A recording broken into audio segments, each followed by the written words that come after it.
স্বাদে ও মানে অতুলনীয় মানিকগঞ্জের পলাশ মিষ্টান্ন ভাণ্ডারের পান্তুয়া স্থানীয়দের কাছে বেশ জনপ্রিয় এই মিষ্টি। তবে কেবল জেলা জুড়ে নয়, দেশের বিভিন্ন অঞ্চলের ভোজন রসিকদের কাছেও সুনাম ছড়াচ্ছে এই পান্তুয়া।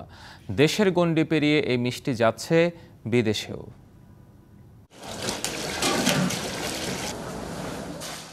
৬ দশকেরও বেশি সময় ধরে মানিকগঞ্জ শহরের লক্ষ্মীমণ্ডপ এলাকায় ব্যবসা করছে পলাশ মিষ্টান্ন ভাণ্ডার। বংশপরম্পরা এখন দোকানটির মালিকানায় স্বপন ঘোষ।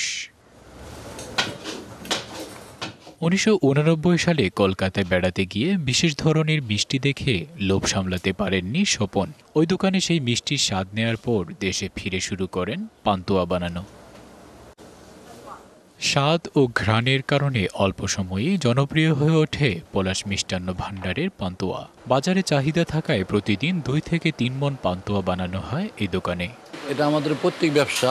এটা ৬০-৭০ বছর আগে এটা বাবা করতো, তারপরে বড় ভাই করতো, মেজো ভাই করতো, তারপরে আমি করি প্রায় তাও ২৭-২৮ বছর ধরে।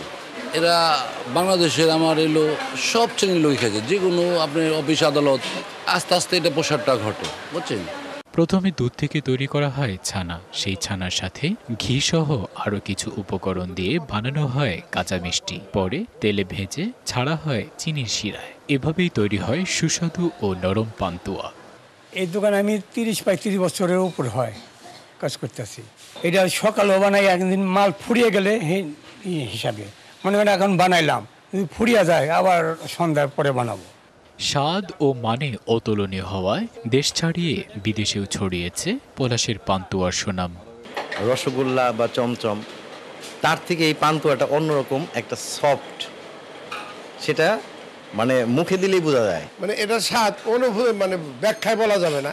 যিনি খাবেন তিনি দ্বিতীয়বার খেতে আসবেন এবং তাকে নিতেই হবে। প্রতি কেজি পান্তুয়া বিক্রি হয় ৩৫০ টাকায় আর প্রতি পিস ৪৫ টাকায়। DBC news desk.